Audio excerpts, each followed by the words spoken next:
Assalamualaikum warahmatullahi wabarakatuh.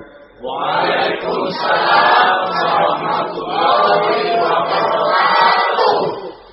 Alhamdulillahi wahdah, sadaqa wa'dah, wa nasara 'abdah, wa a'azza jundah. Wassalatu wassalamu ala man la nabiyya ba'dah. وعلى آله وصحبه ومواله لا حول ولا قوة إلا بالله أما بعد. Saudara-saudara kaum muslimin rahimakumullah, seperti kita maklum bahwa Allah Subhanahu wa taala menciptakan manusia dan jin untuk melaksanakan ibadah kepadanya. Manusia yang ingkar terhadap perintah ini dinamakan dengan orang-orang kafir. Sedangkan jin yang mengingkari perintah ini dinamakan dengan setan atau syaitan dalam bahasa Qur'annya. Kemudian dalam perkembangannya, jin-jin yang kafir yang dinamakan setan ini bersekongkol dan menjadi bala tentaranya iblis untuk menggelincirkan manusia dengan berbagai macam cara dan jalan dari hal-hal yang diridhoi oleh Allah Subhanahu wa taala. Adapun yang namanya iblis pada hakikatnya cuma satu saja, yaitu yang ingkar kepada perintah Allah untuk sujud kepada Nabi Adam alaihi salam. Iblis inilah kemudian yang menjadi sesepuh, raja, biang atau dedengkotnya para setan. Seluruhnya akan tunduk kepada komando iblis, akan taat dan setia kepada perintah iblis untuk mencari teman yang sebanyak-banyaknya guna menemani mereka di neraka nanti. Maka mereka pun melakukan satu proklamasi yang bisa kita baca dalam surah Al-A'raf ayat 16 dan 17, di mana iblis dengan tegas menyatakan, qala fabima aghwaytani la'aq'udanna lahum siratakal mustaqim.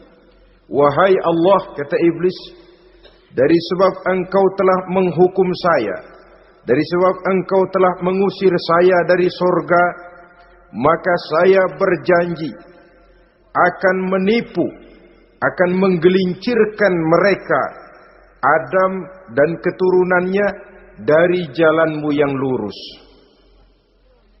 Apa jalan yang lurus? Tidak lain Islam ini.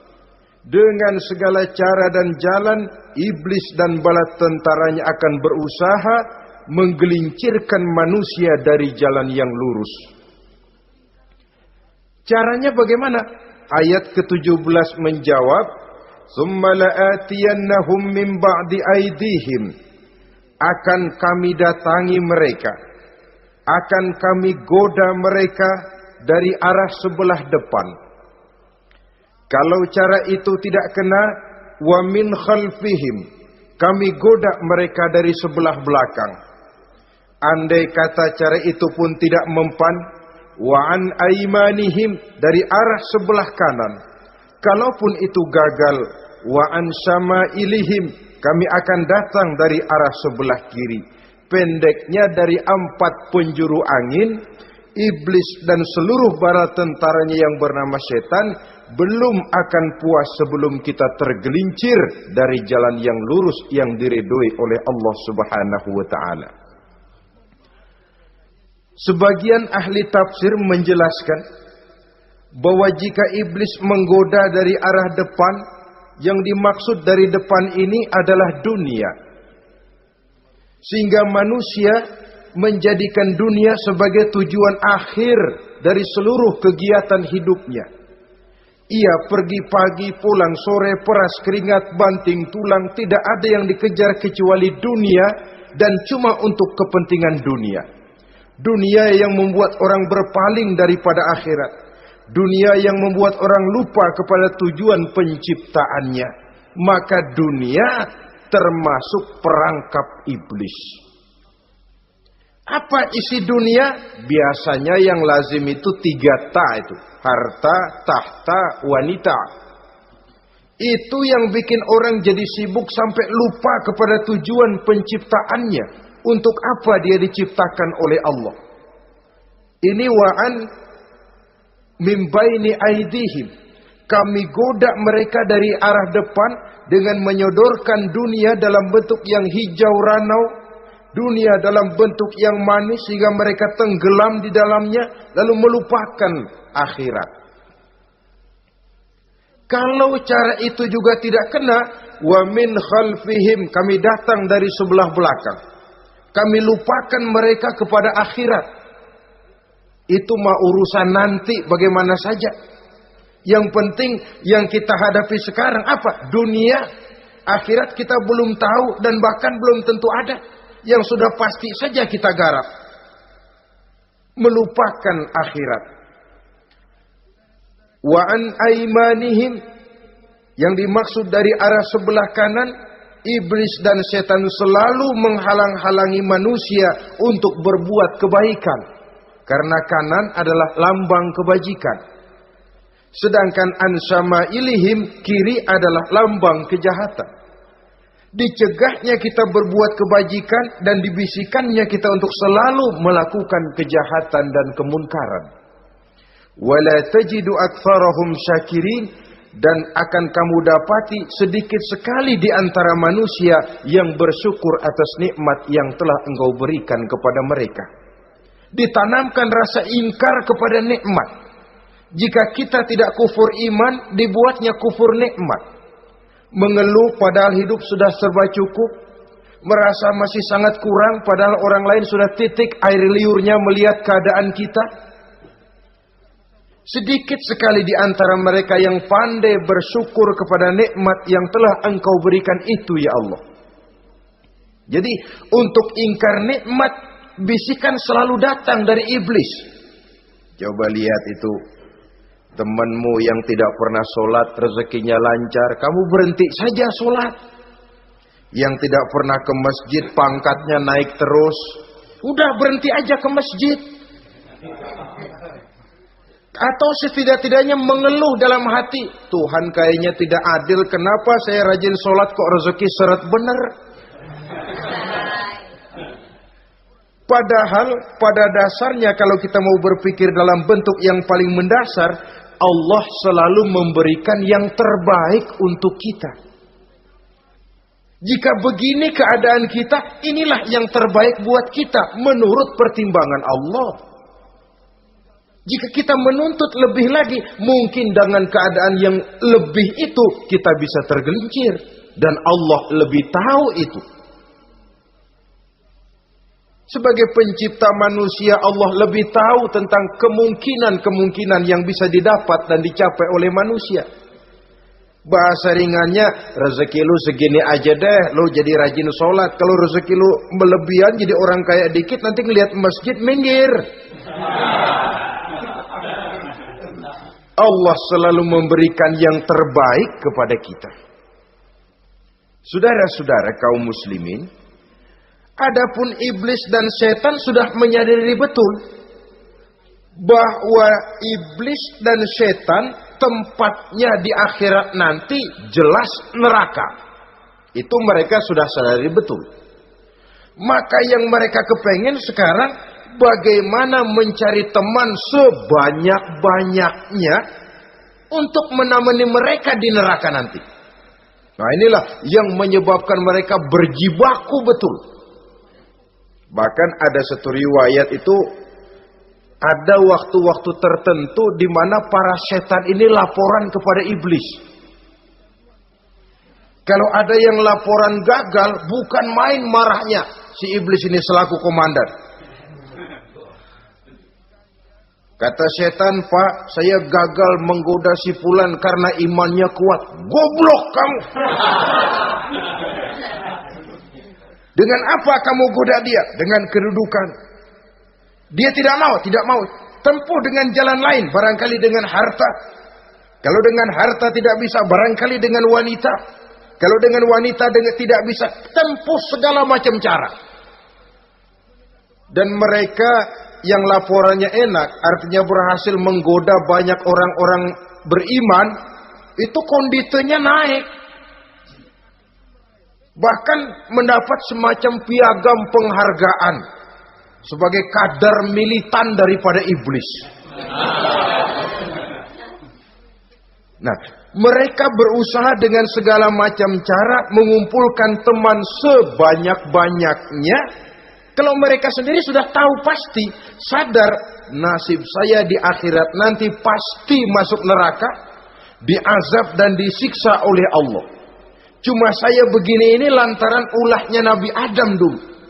Maka anak-anak cucu Nabi Adam harus menjadi teman-teman saya sebanyak-banyaknya guna menemani saya di dalam neraka. Oleh karena itu, pada kesempatan pertemuan saat ini, kita akan membicarakan siapa sih teman-teman setan itu.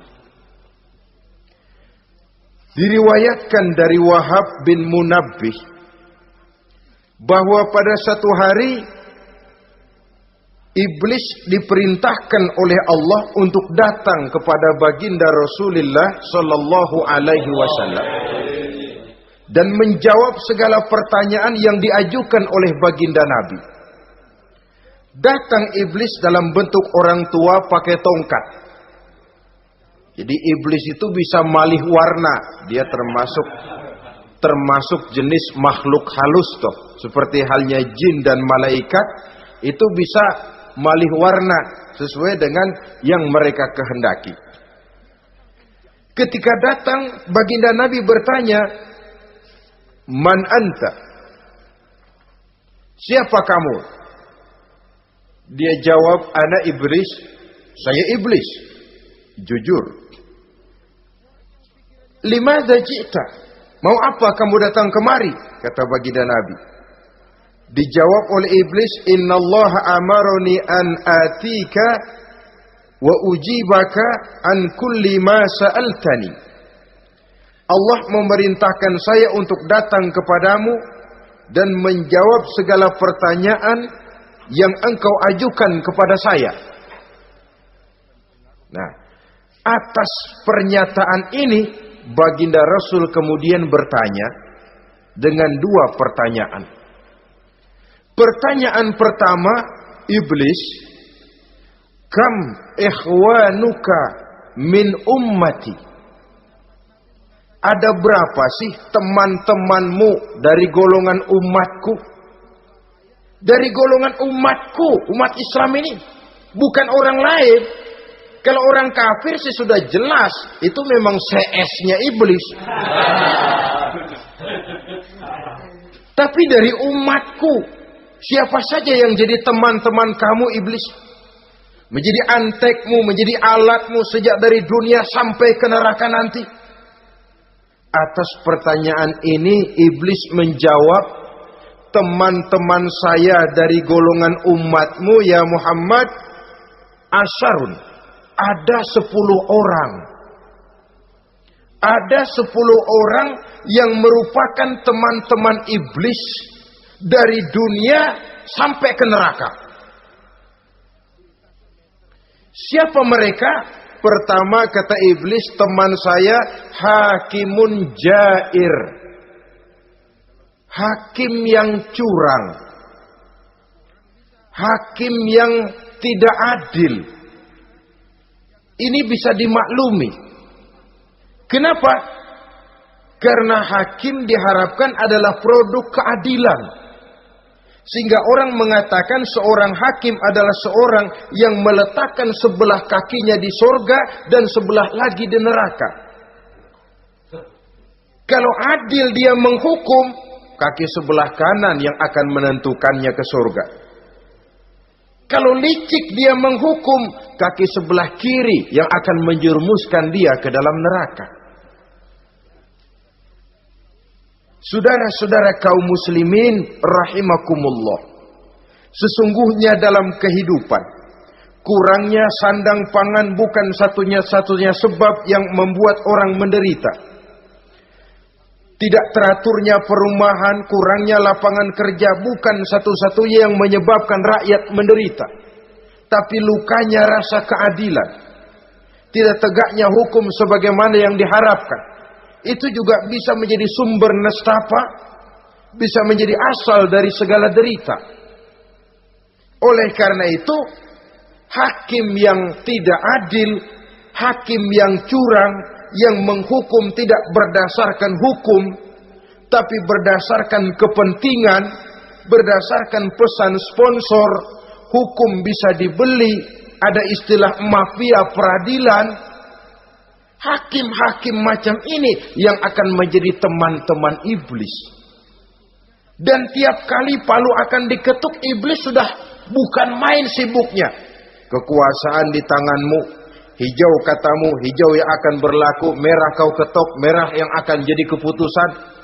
Orang lain tidak tahu ini kesempatan untuk jadi kaya, ini kesempatan untuk naik pangkat. Manipulir hukum tidak ada yang tahu karena orang banyak yang awam dengan hukum.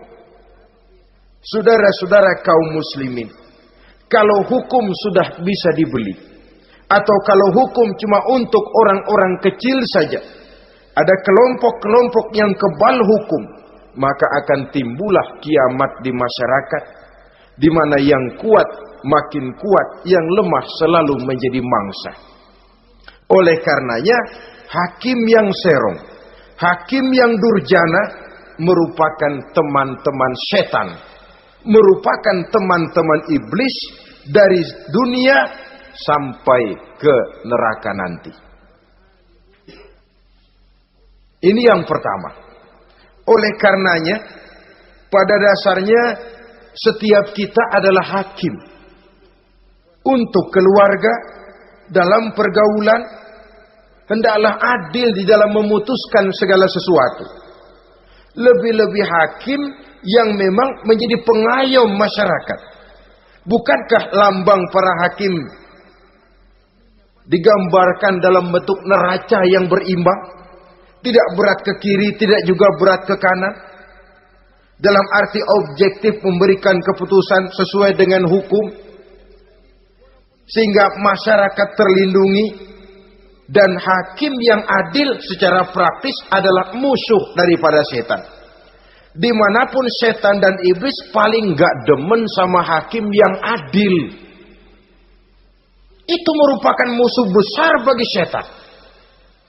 Yang menyalahkan yang salah, membenarkan yang benar. Walaupun yang salah orang besar, yang benar orang kecil. Dan kita memang oleh baginda Nabi diajarkan satu doa. Allahumma arinal haqqa haqqa warzuqna tiba'ah. Ya Allah, perlihatkan kepada kami bahwa yang benar itu benar. Sebab sering kita lihat yang benar jadi tidak benar. Ini memerlukan kekuatan batin. Yang benar tampakkan kepada kami kebenarannya ya Allah. Sebab sekarang banyak ketidakbenaran yang dikamuflase. Banyak ketidakbenaran yang diberikan lipstick. Sehingga kelihatannya menjadi benar. Ini baik doa ini saya pikir dibaca oleh para hakim.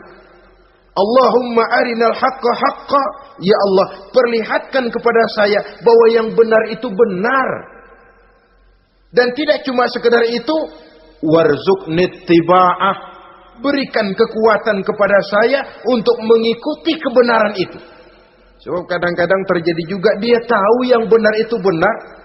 Tapi tidak punya keberanian moral untuk mengatakan bahwa itu benar. Dia tahu itu barang yang hak. Tapi tidak terpanggil mengikuti yang hak. Tidak punya kekuatan moral untuk mengikutinya. Lalu doa ini pun disambung. Wa arinal batila batilan. Warzuqna ijtinabah. Wahai Allah, perlihatkan kepada kami bahwa yang batil adalah batil. Bahwa yang salah adalah salah. Bahwa yang munkar adalah munkar. Berikan kepada kami kekuatan untuk menjauhi yang munkar, yang batil, yang zalim. Saudara-saudara kaum muslimin rahimakumullah. Kita sering mencaci kaum pelacur sebagai sampah masyarakat.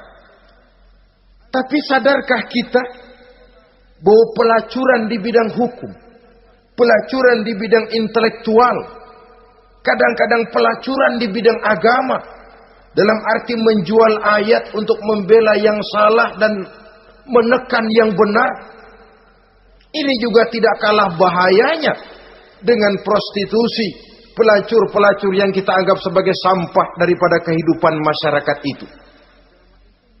Oleh karenanya, maka hakim yang adil merupakan musuh utama daripada iblis dan setan. Mereka akan sibuk sekali kalau seorang hakim sudah berketetapan untuk melahirkan keputusan hukum yang seadil-adilnya. Ini yang pertama, teman setan adalah hakim yang nyeleweng, yang tidak adil. Yang kedua, teman saya, kata iblis, ghaniyun mutakabbir, orang kaya yang sombong.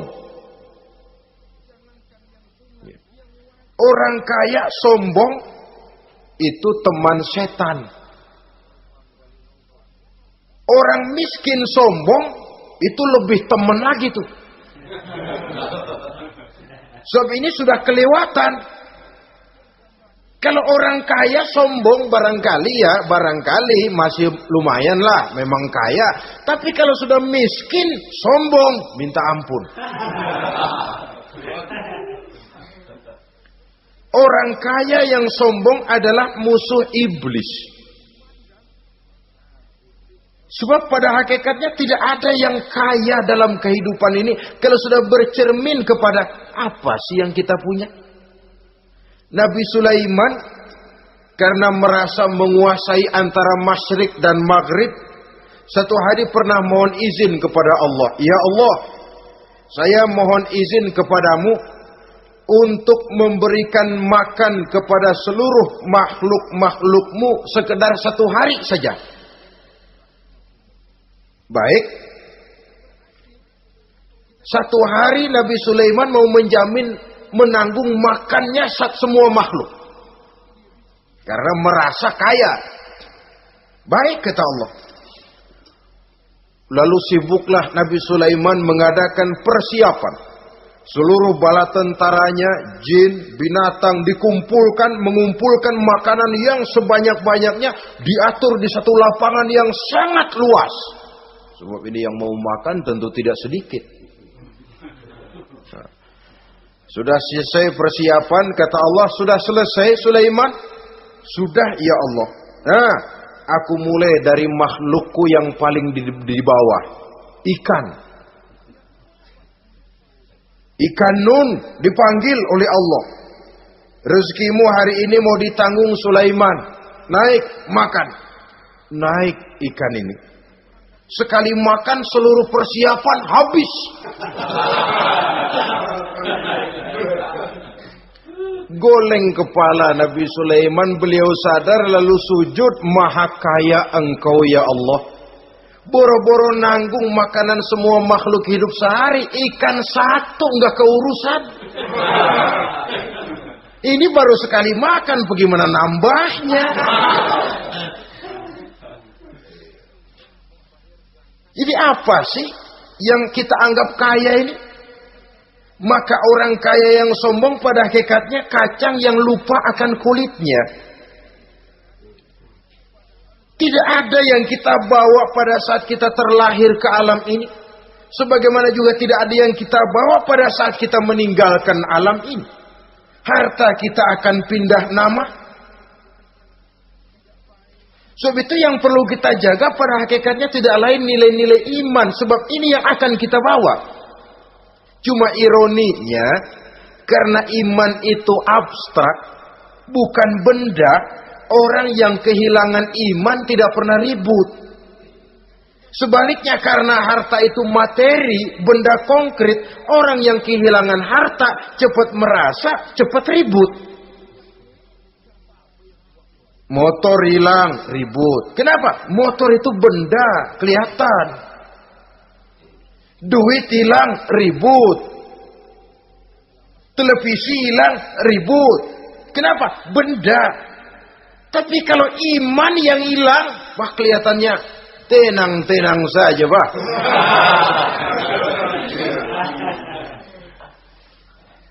Padahal ini usaha iblis bagaimana orang kehilangan iman, menjadi kafir, masuk grup dia untuk menemani dia di dalam neraka nanti. Dia gelincirkan iman kita, dan kita sering tanpa terasa telah mengalami pergeseran nilai-nilai iman kalau tidak tergusur sama sekali. Cuma saya katakan tadi, oleh karena iman ini bukan benda, orang yang kehilangan iman kurang begitu merasa. Padahal ini yang paling berharga. Sebab ini yang akan kita bawa menghadap Allah. Orang itu kalau sudah yakhruju minad dunya bighairi iman, keluar dari dunia, meninggalkan dunia dan seluruh isinya, kembali menghadap Allah dengan tidak membawa iman, tempatnya jelas sudah. Itu yang paling kita khawatir. Pangkat jelas tidak kita bawa. Harta benda akan pindah nama jadi milik ahli waris kita. Tiba-tiba iman yang cuma satu itu tempat kita bergantung, hilang juga dari diri kita.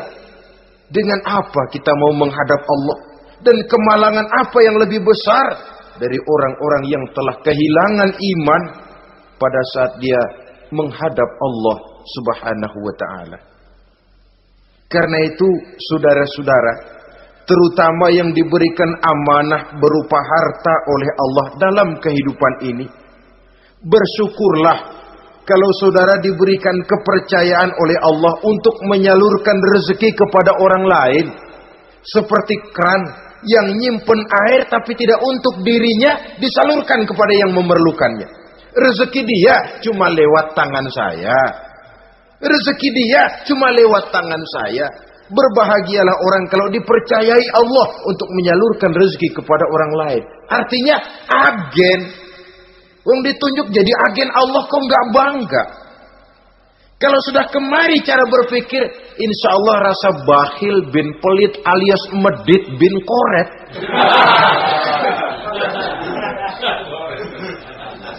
Itu insya Allah nggak ada. Kan kadang kita berpikir, yang nyari duit gue setengah mati, lu datang-datang mau minta aja pala lu. Kan itu toh kadang-kadang cara kita berpikir. Ya boleh jadi lalu terasa berat. Tapi kalau kembali kepada kesadaran, barangkali alhamdulillah rezeki dia cuma lewat tangan saya. Kalau saya nggak ngasih dia, barangkali nggak semudah ini saya dapat rezeki. Allah mudahkan rezeki saya karena saya sering membantu orang-orang yang memang memerlukannya. Andai kata saya nggak membantu mereka, belum tentu rezeki selancar ini. Tidak lalu enak aja, peras keringat gua banting tulang, pergi pagi pulang sore, lu datang-datang nada aja. Berbahagialah orang jikalau sekali lagi dia dijadikan agen oleh Allah untuk menyalurkan rezeki kepada mereka yang memang memerlukannya. Kalau tidak ke arah itu kita berpikir, yang timbul bakhil. Bakhil lalu bermegah-megah dengan hartanya, timbul kesombongan. Senang lihat orang susah, lalu dia sendiri dengan hartanya cuma to show only, pameran. Lewat di kampung, senang kalau orang melotot, lihat mobilnya yang serba mengkilap, sepatunya yang serba mahal. Senang kalau, wah, semua gaya hidupnya serba jet set, wah, wah, wah. Senang betul kalau melihat orang sudah serba bengong melihat keadaan dia. Timbul takaburnya, sombongnya, ngenyek kepada yang lain. Maka orang kaya yang sombong, teman iblis, teman setan. Setan senang betul. Sebaliknya secara praktis, orang kaya yang rendah hati adalah musuh iblis. Saudara-saudara kaum muslimin rahimakumullah. Lain memang. Kalau kita diberikan ilmu di akhirat nanti, pertanyaan cuma satu, ilmumu kau amalkan untuk apa? Kalau kita diberikan umur panjang, pertanyaan akhirat satu saja. Umurmu kau habiskan di mana? Tapi kalau sudah harta diberikan kepada kita, pertanyaan akhirat dua. Min aina iktasabahu wa fima anfaqahu. Hartamu kau dapat dari mana? Kau belanjakan kemana? Depan belakang ditanya. Yang ketiga, teman iblis itu tajirun khain. Pedagang yang berkhianat. Baik kepada sesama teman pedagangnya, karena ingin lebih maju dari yang lain. Terjadi persaingan yang tidak sehat di berbagai bidang bisnis. Ataupun kepada para pembelinya. Dengan mengatakan barang yang baik adalah barang yang tidak baik menjadi baik. Sebab pada dasarnya apabila kaum pengusaha sudah berkhianat akan timbul kegoncangan ekonomi. Dan kegoncangan ekonomi dampaknya adalah melahirkan kelas-kelas kemiskinan. Kemiskinan merupakan satu perangkap iblis. Biasanya orang kalau udah melarat udah dekat banget sama kafir. Kalau tidak dilatar belakangi oleh nilai iman yang kuat. Udah melarat, udah dekat benar dah sama kafir. Apalagi iblis ini menggodanya. Pandai dia. Kepada orang miskin dia datang dengan bujukan materi. Kepada yang cukup hartanya dia datang dengan bisikan lain. Pendeknya iblis dan setan itu ibarat tukang joget, dia ngerti betul irama kendang.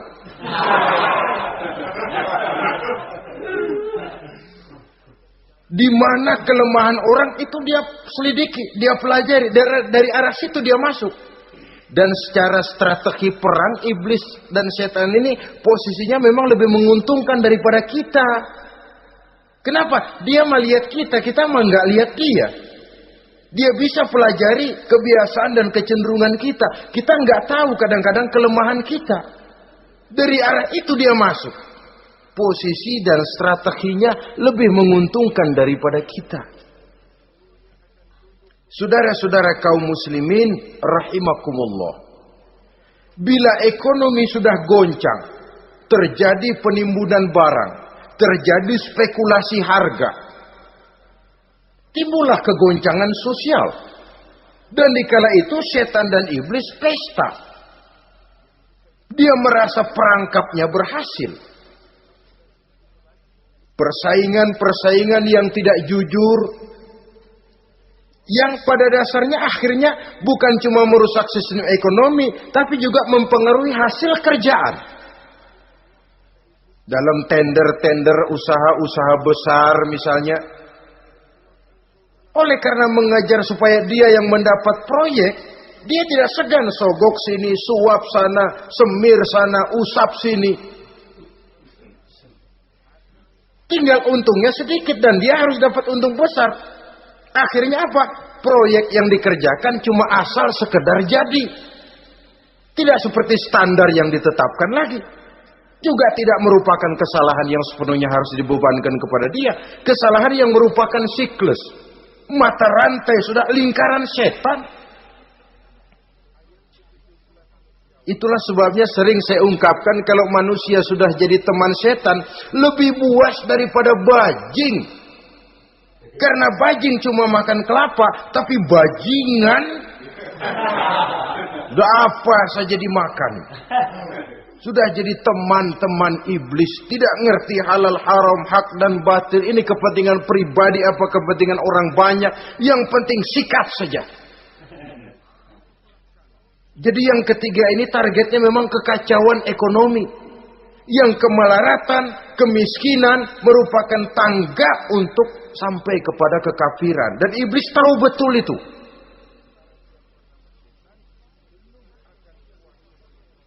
Lain misalnya contoh yang diberikan oleh Rasul. Rasul kan pernah dagang di kala remaja itu. Membawa dagangannya Siti Khadijah. Kain. Beliau dagang kain. Berapa kain ini? Oh, kalau ini saya ambil dari Ibu Khadijah 25 rupiah. Saudara mau beli saya berapa terserah asal saya ada untungnya. Dan kalau modalnya 25, betul-betul beliau bilang 25. Jujur. Kita kan enggak, udah bohong campur sumpah lagi.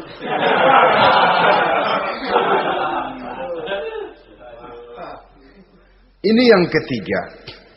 Yang keempat, teman-teman setan, teman-teman iblis, syaribul khamr. Orang yang minum arak, pemabuk, itu teman setan. Bahkan divonis tidak beriman orang yang pada saat meninggal dunia di dalam perutnya itu masih ada khamr. Tidak beriman divonis. Jadi dalam satu pesta di mana disediakan minuman-minuman keras, iblis itu sudah masang perangkap. Dan bila minuman itu dihampiri orang, dia mulai senang, wajahnya berseri-seri. Kalau minuman dituang ke gelas, dia tepuk tangan. Bila minuman mulai mengalir ke tenggorokan, dia jijimprakan iblis. Girang bukan main.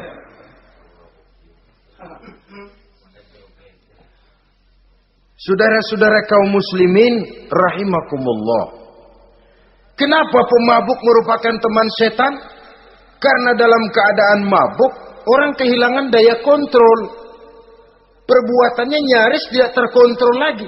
Tidak ada rahasia, tidak ada harga diri, tidak ada sifat memelihara, dan itu ciri-ciri daripada iblis. Syaribul khamr, orang yang suka meminum minuman keras. Itulah sebabnya memang dalam hidup ini kita harus punya filter. Allah selalu menghendaki yang terbaik dan memilihkan yang terbaik untuk kita. Kalau sudah itu minuman yang baik, kata Allah, itulah memang yang baik untuk kita.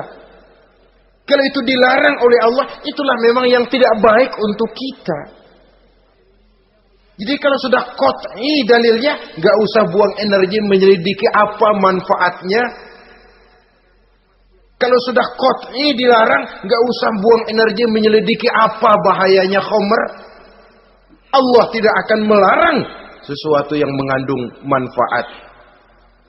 Yang dilarang Allah tentu yang membawa mudarat dan bahaya di dalam kehidupan.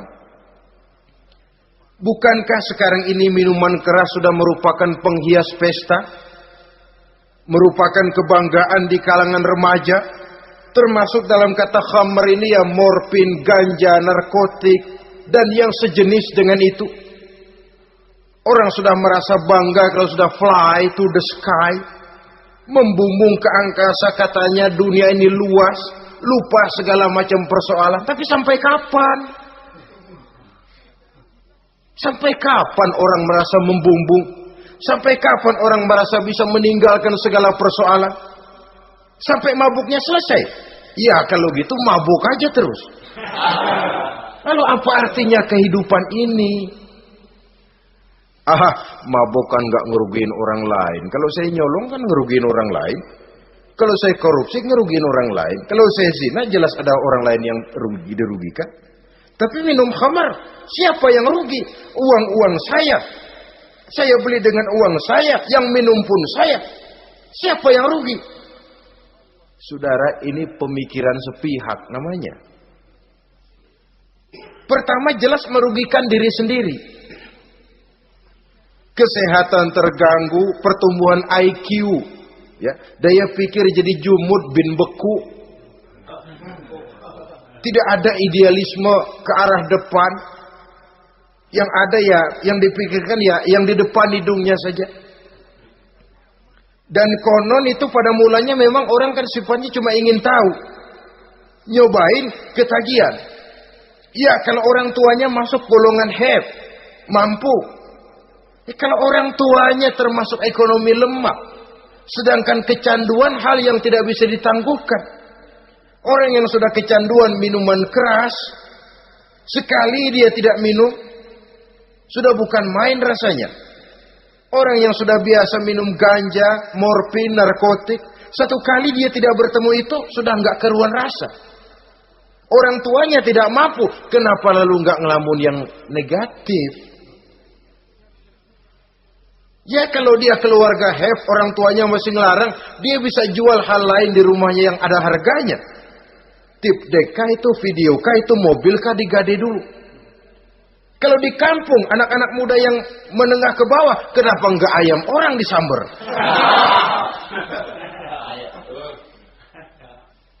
Terjadilah perbuatan negatif yang akhirnya merembet kepada merugikan orang lain.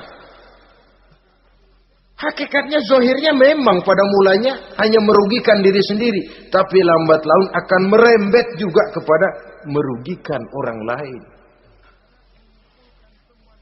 Oleh karena itu pantas kalau dalam perjalanan Mi'raj begitu hendak start dari Masjidil Aqsa menghadap Allah, kepada baginda Nabi disodorkan 2 gelas minuman.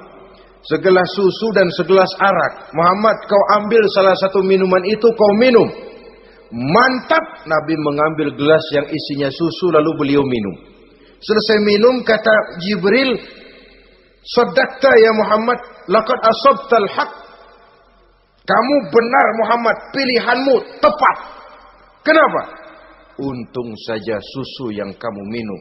Kalau arak yang kamu ambil, kamu pilih dan kamu minum, pasti umatmu bakal pada jadi umat teler semua nanti. Nabi milih susu saja umatnya masih banyak yang teler. Apalagi kalau beliau memilih khamr waktu itu. Tapi ini sekedar simbol bahwa begitulah kita dalam hidup.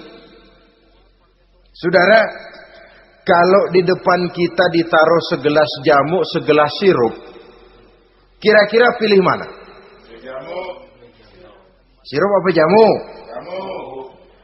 Orang yang berpikir panjang ke depan, dia bakal pilih jamu. Memang pahit, getir, nggak enak, tapi besok pagi badan enteng, kerja semangat, berpikir cerdas, gairah ada. Orang yang pikirannya pendek, ngapain jamu getir nih, sirup nih, manis ini.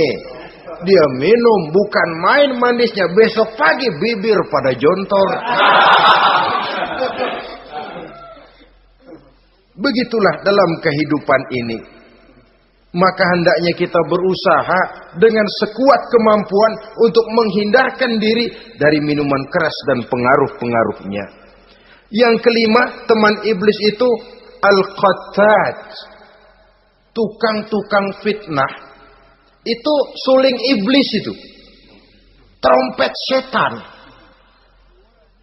Sebab apa? Benar kalau Quran mengatakan, Nabi mengatakan al-fitnatu asyaddu minal qatli. Fitnah lebih bahaya dari pembunuhan. Sebab apa?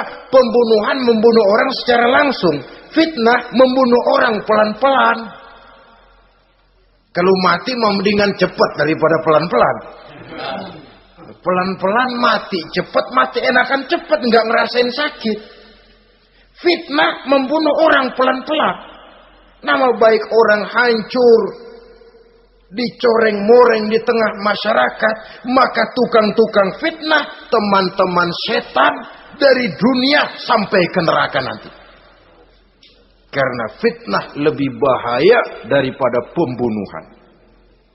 Mengada-ada yang tidak ada diada-adakan, fitnah. Melebih-lebih, berita semeter jadi 3 meter, yang 2 meter. Ya kalau positif, kalau negatif, fitnah. Memang orang bilang kalau kita nitip duit jangan harap lebih, kurang bisa. Tapi kalau nitip omongan jangan harap kurang, pas saja sudah untung itu. Biasanya lebih, namanya omongan. 1 meter jadi 2 meter, 2 meter jadi 3 meter. Itu sifat dari yang namanya omongan. Kita kirim uang, udah gak bakalan lebih dah. Ini nitip uang sama saya 50.000, tambahin 10.000, langka yang berpikir begitu. Kurang malah bisa. Enak aja nitip, gua kan kemarin pakai ongkos. Hitung transport misalnya. Tapi kalau sudah nitip omongan, pas saja sudah untung loh. Biasanya malah lebih. Fitnah pernah melanda Nabi Zakaria. Fitnah pernah melanda Habil dan Qabil. Fitnah pernah melanda Nabi Ibrahim. Fitnah bahkan pernah melanda kehidupan baginda Rasulullah sallallahu alaihi wasallam. Dalam peristiwa yang lazim kita kenal dengan hadisul ifki, bagaimana gosip pun sempat mengguncang rumah tangga kehidupan baginda Nabi. Sehingga pantas kalau beliau sendiri mengatakan al-fitnatu asyaddu minal qatli. Fitnah itu lebih bahaya daripada pembunuhan, karena fitnah membunuh orang secara pelan-pelan. Saudara-saudara kaum muslimin rahimakumullah. Lidah tidak bertulang. Sohirul jirmi azimul jurmi. Kecil bentuknya tapi besar akibatnya. Kalau kita luka karena silet 2-3 hari boleh sembuh. Tapi luka karena lidah seumur hidup kita ingat. Asal lihat orangnya ingat nih, dia nih yang ngomong kagak enak banget, gua tandain dah.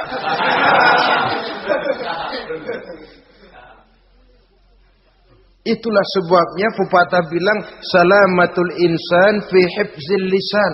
Orang akan selamat jikalau dia pandai menjaga lidahnya. Saudara-saudara kaum muslimin, yang keenam, teman setan sahibur riya. Orang yang riya, beramal cuma to show only, supaya ingin dipuji orang, ingin dilihat orang, riya namanya.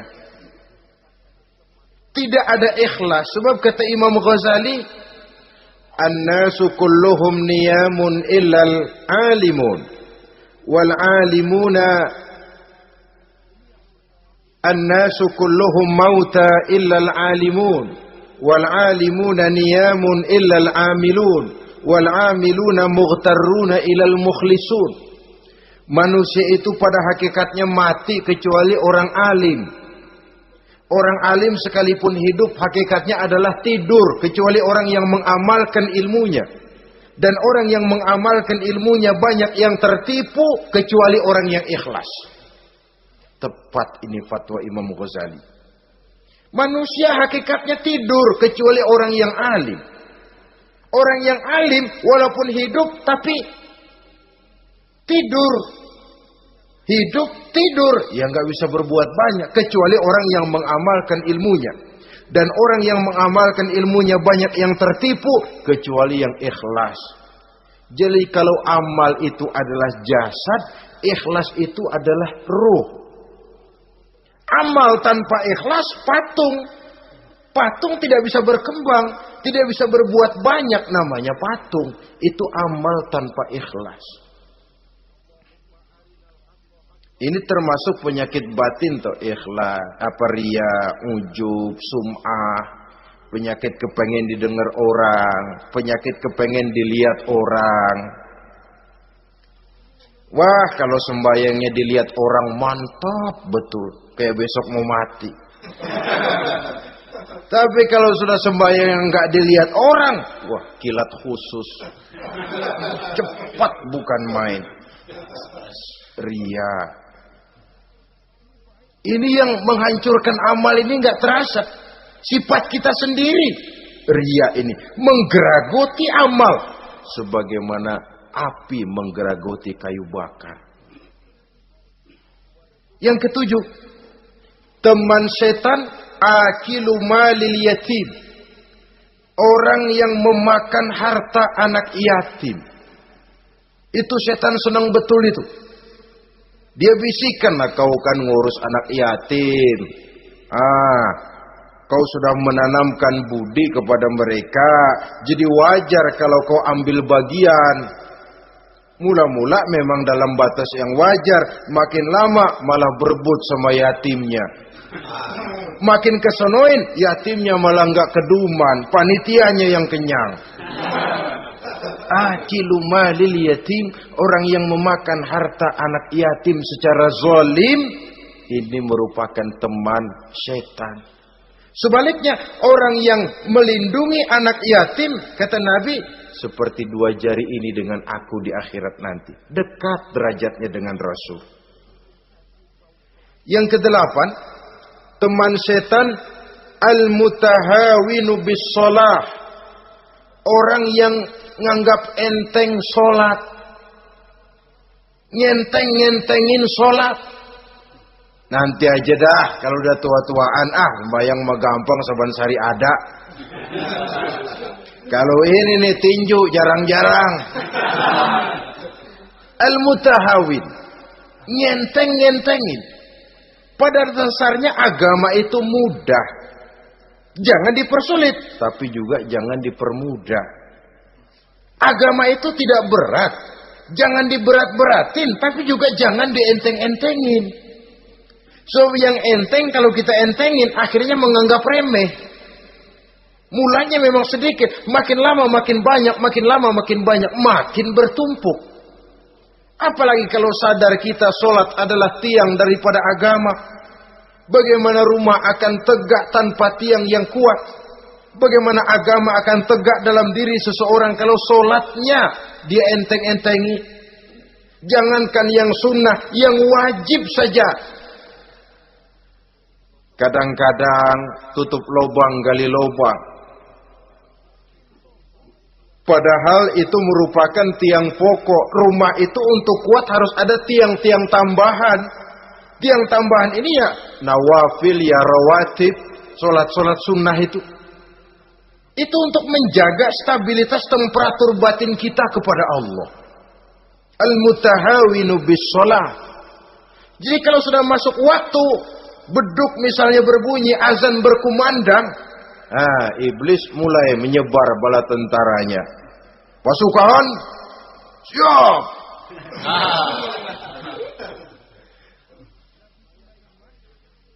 Kama yang dagang dia bisikin, sedang enaknya lu dagang, gua beli lagi banyak-banyak, sembahyang mah ada besok.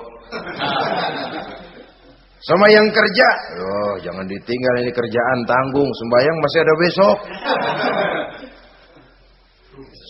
Saudara-saudara kaum muslimin rahimakumullah. Andai kata kita berhasil, kita tinggalkan kesibukan, lalu kita pergi sholat, apa iblis diam? Setan tenang? Tidak, masih dia bisiki kita. Iya, kalau mau sembahyang ya sembahyang, cuma buruan udah. Nah, yang mau belanja, yang menunggu, bukan main. Sampai rukuk kita tidak sempurna, bacaan kita semrawut, sujud kita tidak lengkap. Sholat juga, tapi disitulah masuk iblis. Atau kalau itu kita berhasil cegah, rukuk tertib, ada tumak ninah, sujud bagus, iblis masuk lagi. Wah, memang sembahyang kamu mantap. Orang lain gak ada yang sembahyang kayak kamu. Yang timbul apa? Ujub. Sombong kepada diri sendiri. Begitu rapi sembahyang, lu ya pada kagak sembahyang, apaan lu? Gua nih. Itu sudah perangkap iblis.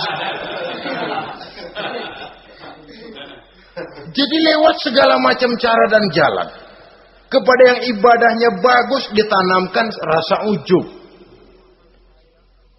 Kepada yang mau berusaha bagus ditanamkan sifat was-was, buru-buru. Saudara-saudara kaum muslimin, ini yang ke-8. Yang ke-9, mani'uz zakah. Orang yang enggan membayar zakat itu teman setan. Gak ada urusan sama zakat. Sayang-sayang harta dizakatin. Saudara-saudara, padahal zakat itu kata Nabi, zakku amwalakum biz zakat. Bersihkan hartamu dengan zakat. Jadi barangkali bercampur harta itu dengan sedikit yang tidak baik, bercampur dengan yang kotor. Zakat itu membersihkan yang lain. Kita misalnya dalam satu kelas punya murid 40 orang, 42 orang, ada 2 orang yang bandel, nggak ketulungan. Sudah segala macam cara kita perbaiki, nggak juga berhasil. Ini kan kalau nggak diatasi kan mempengaruhi yang teman-teman yang 40 orang. Untuk menyelamatkan yang 40 ini, nggak apa-apa yang 2 keluarin. Bikin pemecatan. Anak saudara, kami sudah tidak sanggup lagi mengajar. Dengan ini kami berhentikan dari sekolah yang kami pimpin untuk menyelamatkan teman-teman yang lebih banyak. Mengeluarkan yang 2 untuk menyelamatkan yang 40. So kalau tidak ini nanti ngerembet, yang 40 ngikut jadi ngeres. Itu juga harta. Zakat untuk membersihkan yang masih tersisa. Yang terakhir yang ke-10, teman setan, musuh, teman iblis, man yutilul amal. Orang yang terlalu panjang angan-angan. Penghitung bintang di langit. Yang hidup cuma ngitung jikalau. Wiridannya cuma jikalau. Tidak pernah mau berbuat, cuma angan-angan kelewat panjang. Yang ngelamun kan nggak ada sekolahan, ya siapa juga bisa ngelamun. Orang bukan tidak boleh bercita-cita, bahkan cita-cita yang mendorong kita untuk bergairah dalam kehidupan. Tapi kalau cita-cita tanpa langkah konkret, yang penting kan punya kemauan, lebihnya tawakal, nggak cukup. Pernah datang ke masjid seorang sahabat. Begitu sampai dia turun dari onta langsung menghadap baginda Nabi. Nabi tanya, ontamu udah diikat belum? Belum ya Rasul. Kenapa? Saya tawakal kepada Allah. Tuh orang diomelin sama Nabi. Ikat dulu, habis gitu baru tawakal. Betul toh. Ikat dulu tuh onta, lebihnya baru tawakal. Kalau udah diikat masih lari juga, itu tawakal. Lah belum diikat udah tawakal. Orang yang terlalu panjang angan-angan, yang akhirnya kalau tidak merusak cara berpikirnya, akan mendorong dia kepada perbuatan yang negatif untuk mewujudkan angan-angannya itu. Macam misalnya ya, pakaian kepengen bagus, harta mau banyak, usaha ogah, kerja capek sedikit tidak mau, kepengen seperti orang-orang, lalu ngelamun. Kalau tidak jadi gila, ya merusak perbuatannya. Kan berapa banyak orang yang kepengen kaya gagal lalu jadi sableng. Kertas koran ditumpukin, dikantongin, dia kira gepokan duit. Hawanya duit udah banyak aja. Tulul aman, terlalu panjang angan-angan. Nah, saudara-saudara, kalau kita sudah tahu itulah teman-teman setan, teman-teman iblis, mari kita berusaha jangan termasuk salah satu di antara 10 orang yang menjadi teman-teman iblis ini.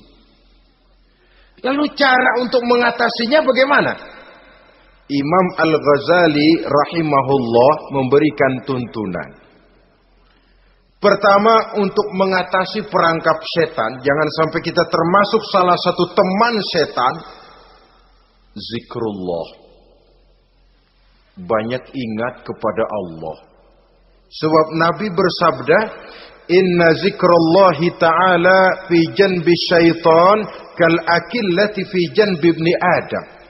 Sesungguhnya zikrullah, zikir kepada Allah itu dapat menyakiti setan sebagaimana penyakit menyakiti lambung anak Adam.